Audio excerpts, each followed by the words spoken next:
ओम नमो भगवते वासुदेवाय। पिशाच कहने लगा कि हे मुनि, केरल देश का ब्राह्मण किस प्रकार मुक्त हुआ, यह कथा विस्तार पूर्वक कहिए।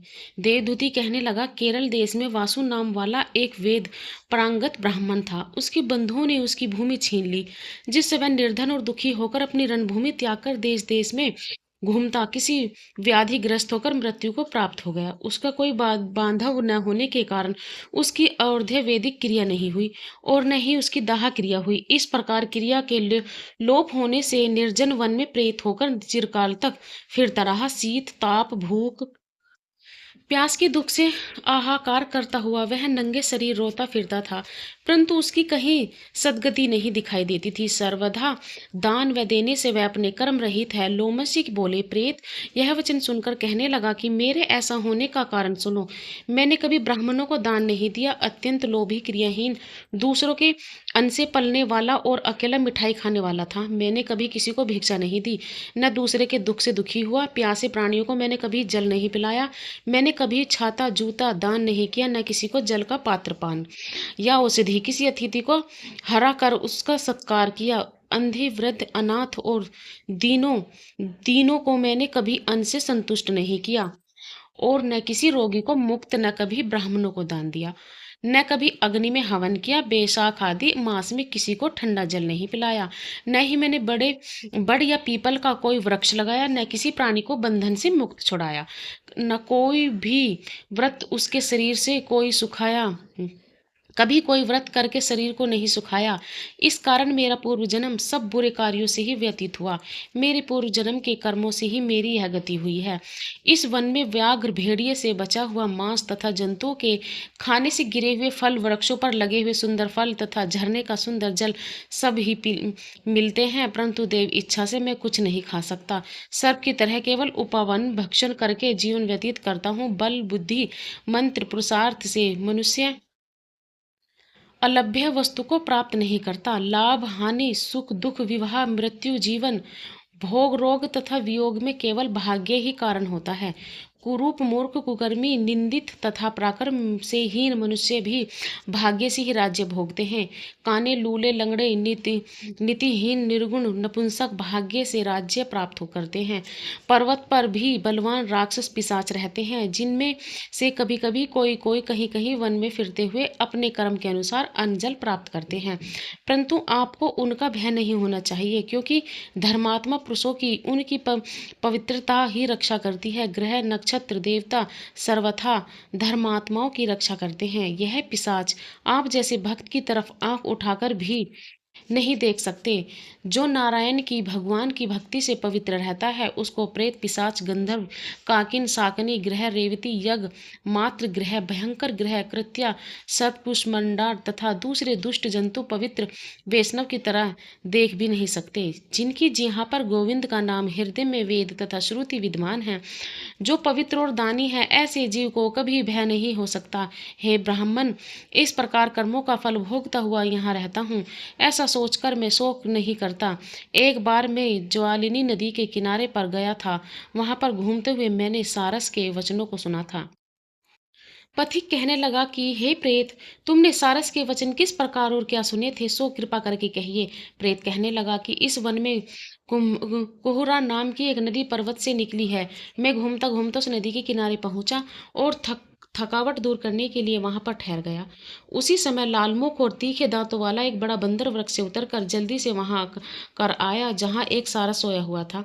उस चंचल बंदर ने कई एक पक्षियों को देखकर उसे सोए हुए सारस को दृढ़ता से पैरों से पकड़ लिया और तब पक्षी उड़ाकर वहां से चले गए, परंतु सारसी भयभीत होकर विलाप करती हुई वहां ही रुक गई।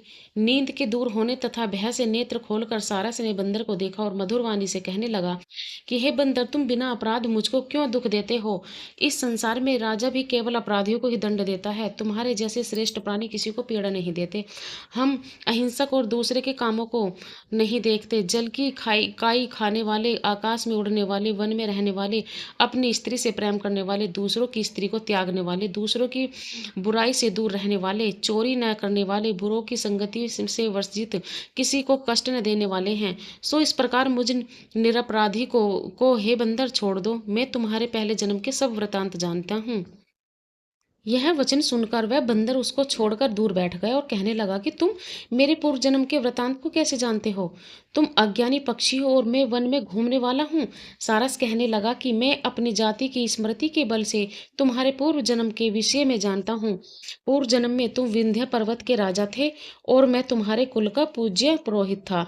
तुम राजा होकर अपनी प्रजा की पीड़न रूपी अग्नि की ज्वाला से पहले ही तप चुके हो।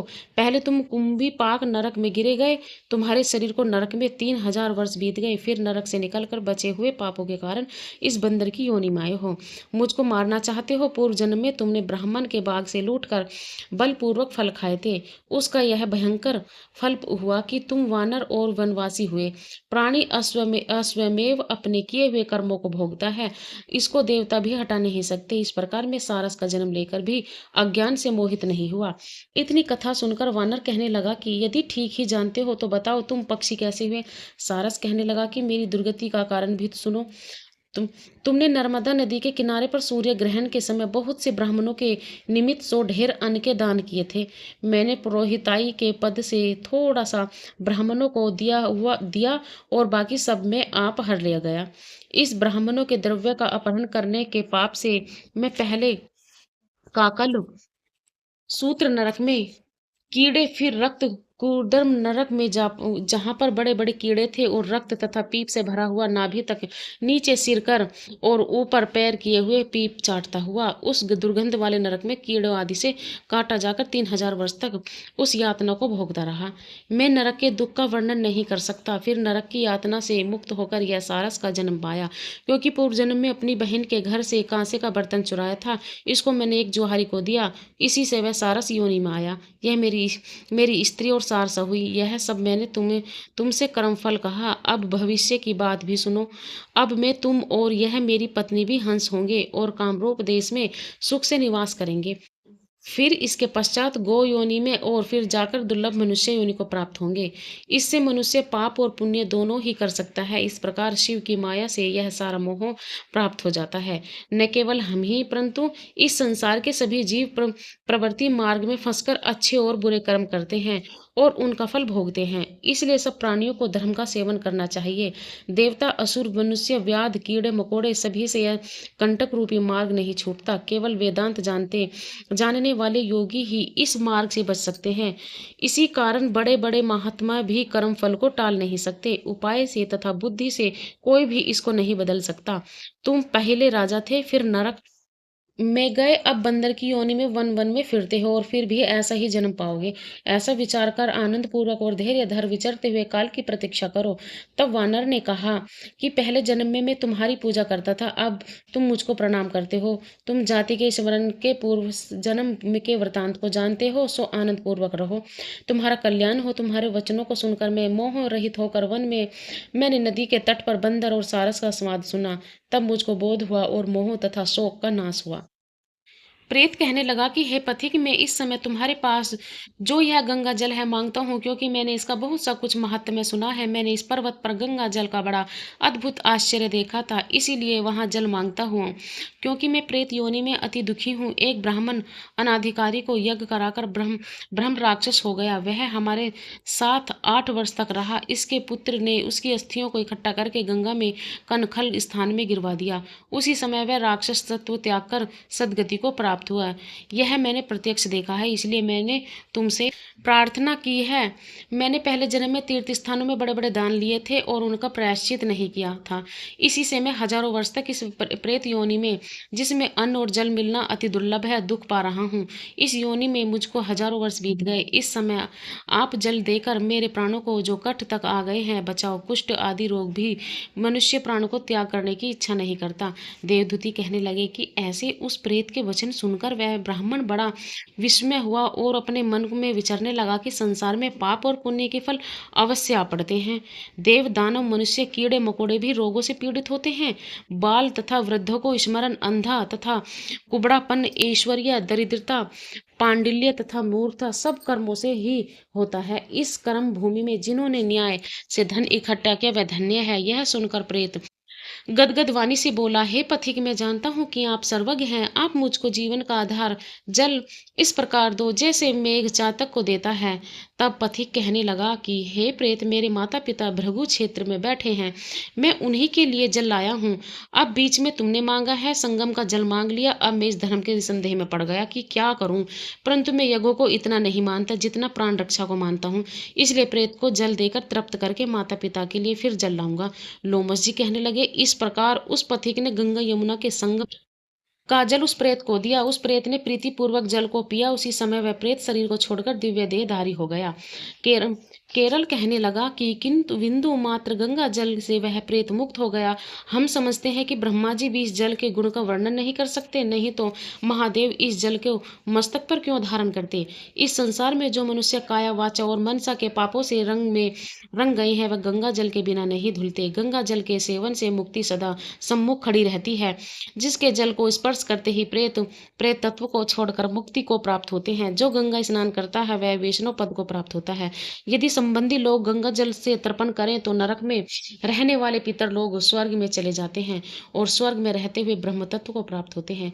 गंगा जल के समान कोई मुक्ति का साधन नहीं। वह प्रेत वहां से चला गया और 1 मास में जब माघ मास आया तो उसने सुने हुए प्रयाग के महात्म्य के अनुसार गंगा यमुना के संगम पर स्नान करके पिशाच शरीर को धारण कर भक्त पूर्वक नारायण की स्तुति करता हुआ वह द्रविड़ देश का राजा गंधर्वों से सेवित उत्तम विमान पर बैठकर इंद्रपुरी को गया। सो हे द्विज, यह इतिहास पापों का जल्दी ही नाश करता है। इससे धर्म का ज्ञान होता है। यह पुण्य यश तथा कीर्ति को बढ़ाने वाला है, ज्ञान तथा मोक्ष को देने वाला है। तुम भी सदगति पाने के लिए प्रयाग चलो। वहां पर हम ऐसा स्नान करें जो देवताओं को दुर्लभ होता है। वहां पर श्राप से पैदा हुआ पिशाच चिन्ह सब नाश को प्राप्त हो जाएगा। इस प्रकार लोमस जी के मुख से अमृत में मधुर कथा को सुनकर मानो अमृत पीकर सब प्रसन्न हुए और पाप रूपी समुद्र से पार हुए। उन्हीं के साथ सब लोगों ने दक्षिण दिशा को प्रस्थान किया। विशिष्ट जी कहने लगे कि हे राजा दिलीप, बहुत सी जनसमूह सहित अछोद सरोवर में स्नान करके सुखपूर्वक मोक्ष को प्राप्त हो गए।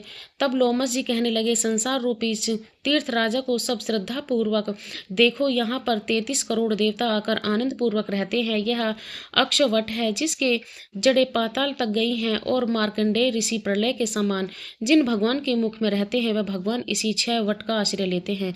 यही शिव जी की प्रिय भगवती भागीरथी है जिसकी सिद्ध लोग सेवा करते हैं। यह गंगा स्वर्ग के हेतु पताक है। इसका जल के पीने मात्र से ही मनुष्य मुक्त हो जाता है। हे मुनि, सभी प्राणी इस नदी को यमुना से मिली हुई पाते हैं। इसका संगम बड़े पुण्य से प्राप्त होता है। इसके स्नान से जन्म मृत्यु रूपी दावनल से कोई नहीं तपता, परंतु ज्ञान प्राप्त करके मुक्त हो जाता है। यहाँ पर स्नान करने से सभी प्राणी बिना ज्ञान के भी मुक्त हो जाते हैं। इसलिए ब्रह्मा जी ने यहाँ यज्ञ करने की इच्छा की थी। इसी संगम में भगवान विष्णु ने स्त्री प्राप्त की। इच्छा से स्नान करके लक्ष्मी जी को प्राप्त किया। यहाँ पर त्रिशूलधारी शिव जी के ने त्रिपुर दैत्य को मारा था और प्राचीन काल में उर्वशी स्वर्ग से गिरी थी तथा स्वर्ग पाने की इच्छा से यहाँ पर ही स्नान करने से मनुष्य कुल के राजा ययाति ने वंशधर पुत्र प्राप्त किया। यहाँ पर इंद्र ने प्राचीन काल में धन की इच्छा से स्नान किया था और माया से कुबेर के सब धन को प्राप्त किया था। प्राचीन काल में नारायण तथा नर ने हजारों वर्ष तक प्रयाग में निराहार रहकर उत्तम धर्म को किया था। यहाँ पर जेगाश्व सन्यासी ने महादेव जी जैसी शक्ति वाले से विजय पाई थी तथा अनिगमा आदि योग के अति दुर्लभ ऐश्वर्य प्राप्त किए थे। इसी क्षेत्र में तपस्या करके भी भारद्वाज सप्त ऋषियों में सम्मिलित हुए, जिन्होंने भी यहाँ स्नान किया सबको स्वर्ग की प्राप्ति हुई। इसलिए हमारे विचार से तुम त्रिवेणी में स्नान करो। इस स्नान से पहले किए हुए तुम्हारे सब पाप नाश हो जाएंगे और संपूर्ण वैभव को प्राप्त हो जाओगे। ऋषि के इस प्रकार के वचन सुनकर त्रिवेणी में स्नान करने से सबकी पिशाचता नष्ट हो गई। साप से विमुक्त होकर उन्होंने अपना शरीर धारण कर लिया। वेद निधि ने अपने संतान को देखकर प्रसन्नचित्त होकर लोमस जी को संतुष्ट किया और कहा कि आपके अनुग्रह से ही यह श्राप से मुक्ति हुए। अब आप इन बालकों के योग धर्म को कहिए। लोमस जी ने कहा कि इस युवा कुमार ने वेदों का अध्ययन समाप्त कर लिया है, इसलिए इन कन्याओं के प्रतिपूर्वक कर्मलों को ग्रहण करे। तब लोमस जी तथा अपने पिताजी की आज्ञा से इस ब्रह्मचारी ने 5 कन्याओं से विवाह किया। इन कन्याओं के सब मनोरथ पूर्ण हुए। जिसके घर में लिखा हुआ यह महात्म्य पूजा जाता है, वहाँ नारायणी पूजे जाते हैं। पुष्कर तीर्थ में, प्रयाग में, गंगा सागर में, देवालय में, कुरुक्षेत्र में तथा विशेष करके काशी में इसका पाठ अवश्य करना चाहिए। पुष्कर तीर्थ में ग्रहण के अवसर पर इसके पाठ का दुगना फल मिलता है और मरने पर वैष्णव पद को प्राप्त होता है। ओम नमो भगवते वासुदेवाय। सारे अध्याय संपूर्ण हुए।